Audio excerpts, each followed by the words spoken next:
Nah, baik, kita akan segera menyaksikan video dari akun Esther Lubis. Ya, kita lihat, minta film His Only Son dihentikan, anggota DPR tidak sesuai ajaran Islam. Oke, kita nonton. Izinin gue berkomentar soal hal ini. Minta film His Only Son dihentikan, anggota DPR tidak sesuai dengan ajaran Islam. Ini dari berita yang gue ambil. Sebelumnya gue jelasin dulu background dari film His Only Son. Direkturnya adalah orang Amerika Serikat, teman-teman. Jadi film ini tuh bukan produk asli Indo. Jadi bukan film Indo gitu ya. Tapi ya dia emang tayang di Indo ya, sebagaimana film internasional tayang di Indonesia aja. Kalian bisa cek ini filmnya asalnya dari negara mana. Yang ingin gue komentari adalah, kalau alasannya adalah film His Only Son tidak sesuai dengan ajaran agama Islam, justru ya pasti nggak sesuai. Karena kan ini memang film agama Kristen. Coba deh, kalau misalkan ada film Hindu atau film agama Buddha, terus gak sesuai sama ajaran Alkitab, ya pasti emang gak sesuai, kan itu film agama mereka. Negara ini kan agamanya banyak, emang majority Muslim, and we respect each other. Tapi justru hal-hal seperti ini yang membuat kita gak respect each other gitu loh. Lembaga penyiaran yang jelas-jelas ngurusin film sebelum tuh film tayang aja, accept aja this movie. Justru yang jadi pertanyaan, kalau ini film tentang agama Kristen tapi tidak sesuai dengan Alkitabnya, malah sesuai dengan Al-Quran atau kitab-kitab yang lain. Paham kan ya maksud gue, teman-teman? Kecuali dalam undang-undang penyiaran tuh ada disebutkan bahwa semua film yang tayang di negara Indonesia harus mengikuti ajaran agama tertentu. Contoh misalkan Kristen, Islam, Katolik, Buddha atau apa. Itu kan berarti menunjukkan bahwa Indonesia adalah negara agama ini. Sementara Indonesia itu agamanya banyak, gak cuma satu aja nih. Jadi saran gue sebagai anak muda, sebaiknya politikus atau siapapun yang berkuasa lebih bijak dalam menanggapi hal-hal seperti ini. Karena Indonesia agama dan kepercayaannya banyak, kita diverse banget. We truly respect each other, jangan sampai hal seperti ini membuat perpecahan. Seharusnya para penguasa itu mewakilkan bukan cuma suara satu kelompok aja, tapi juga kelompok-kelompok lainnya yang mungkin tidak tercapai aksesnya. Kalau menurut kalian gimana guys? Nah baik, kalau menurut saya ya seperti yang disampaikan oleh kakak ini tadi, dia punya alasan. Yang pertama, karena yang membuat film bukan orang Indonesia.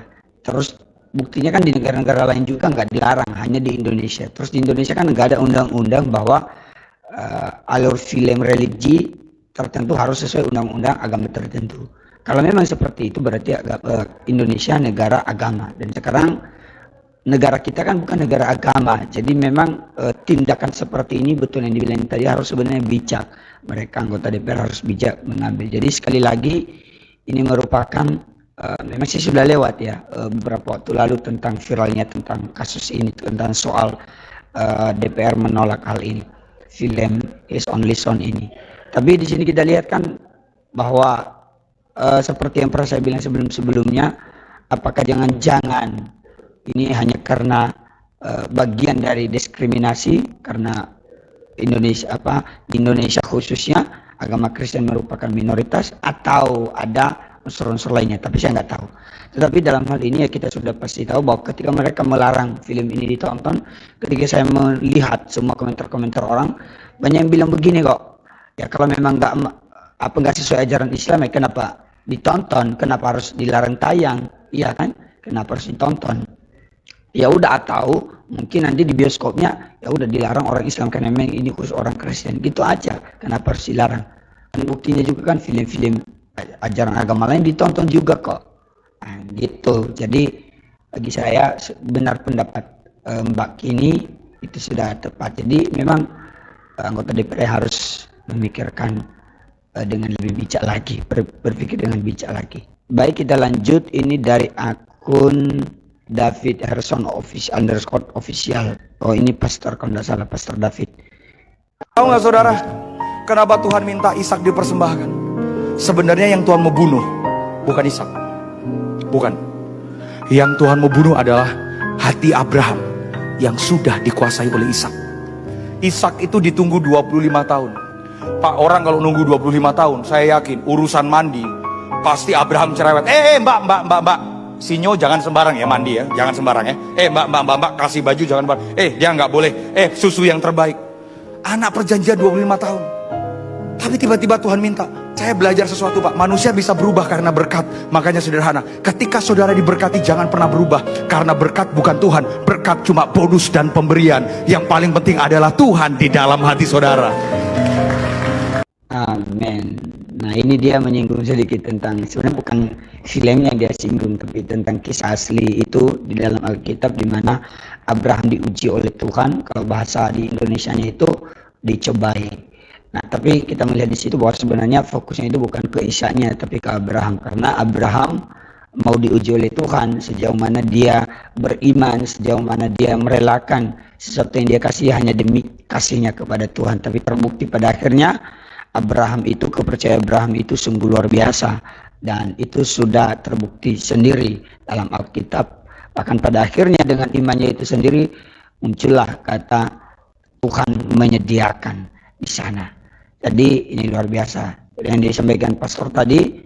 Jangan kita berubah hanya karena berkat, karena banyak orang yang berubah setelah mendapatkan berkat. Jangan sampai kita cinta apa yang kita miliki lebih daripada cinta kita kepada Tuhan. Thank you sama Pastor David Herson.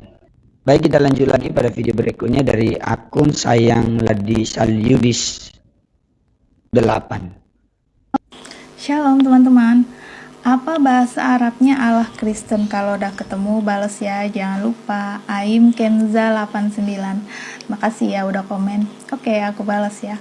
Nah, aku juga cari di internet ya. Menurut internet ya, Wikipedia, Allah itu udah digunakan sebelumnya di bangsa Arab sebelum Nabi Muhammad ya, Nabi junjunganmu memproklamirkan nama Allah ya.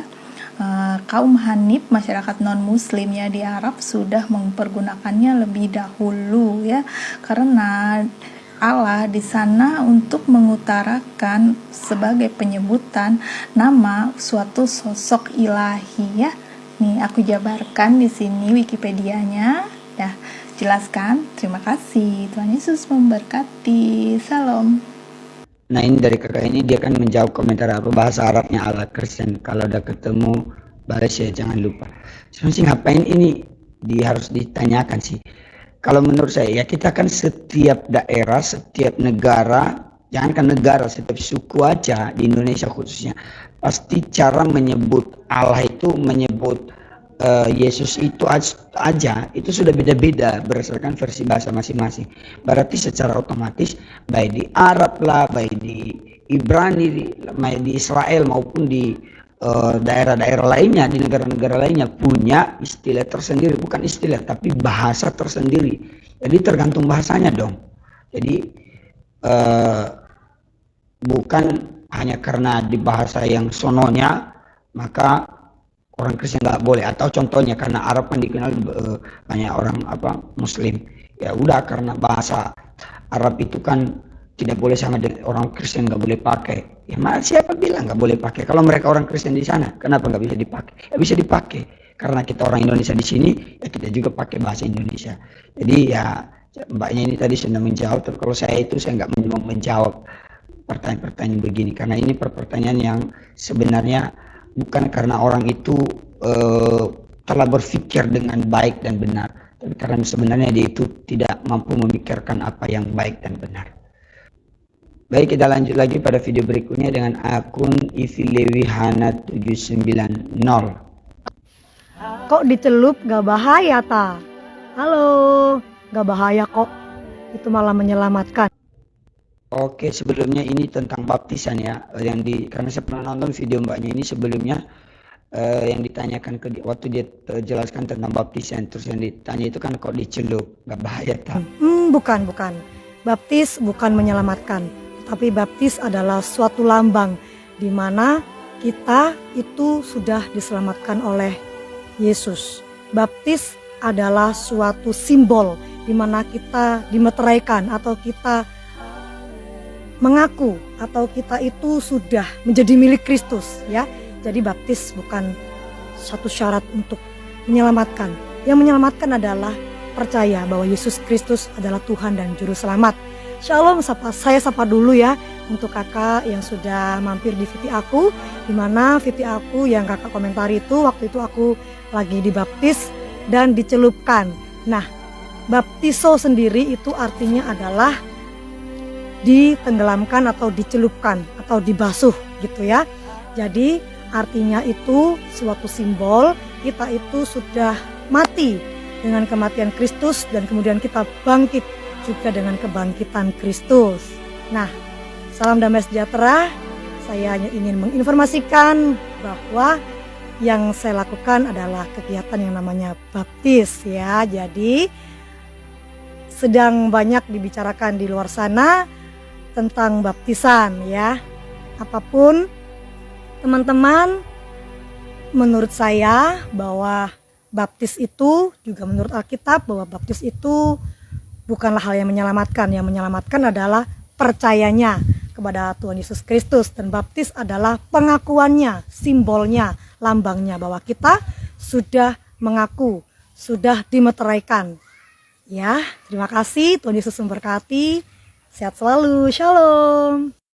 Mbak Gini tadi kan sudah menjawab ya jawaban dari yang si penanya. Jadi dia menjawab tentang celup ya, itu kan salah satu baptisan, yaitu baptis selam. Jadi mau dia dicelup ya, mau dia di apa, kan itu kan sebagai suatu cara yang dilakukan gitu, dan sudah terjelaskan itu bukan itu menyelamatkan, itu hanya sekedar simbol bahwa kita sudah menjadi orang yang percaya kepada Tuhan Yesus Kristus.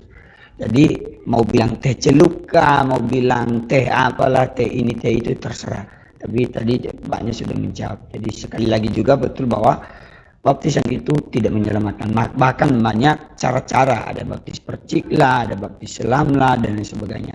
Jadi cara baptisan itu tidak baptis itu tidak menyelamatkan. Cara baptis itu ada banyak, tetapi yang pasti adalah bahwa dibaptis dalam nama Allah Bapa, Anak, dan Roh Kudus. Dan pada akhirnya juga orang itu kan telah mengaku bahwa dia percaya kepada Tuhan Yesus Kristus sebagai Tuhan dan Juru Selamat.